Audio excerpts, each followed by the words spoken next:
శ్రీకాళహస్తి క్షేత్రంలో ఒక విశేషం ఉంది. అమ్మవారికి ముందు అభిషేకం, తర్వాత అయ్యవారికి అభిషేకం. ఎందుకో తెలుసా?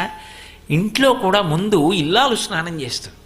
ఆమె స్నానం చేస్తే కదా పూజగా తుడిచిపెట్టడం, ఆయన వెళ్ళేటప్పటికే పూజా సంభారాలు సిద్ధం చేయడం, అది బరువు కాదు, ఆమె అధికారం, ఆమె ధరించే మార్గం అది. ఏ పనైనా తగ్గించచ్చు, కానీ నేను తుడిచేసుకుంటాను లేవాయ్ అనకూడదు. నేను తుడిచేసుకుంటాను లేవాయ్ అని ఆవిడ ఒంట్లో బాగుండకపోతే అనొచ్చు. నేనేం ప్రేమని శంకించి చెప్పట్లేదు.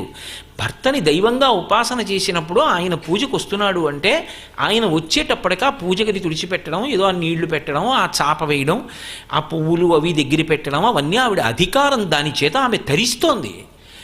అందుకే లోకానికి మార్గం చెప్తుంది. ముందు జ్ఞానప్రసూనాంబ అభిషేకం పొందుతుంది, తర్వాత వాయులింగం అభిషేకం పొందుతుంది కాళహస్తిలో. అంత గొప్ప క్షేత్రం వాయువునకు అధిష్టానమై ఉంటాడు.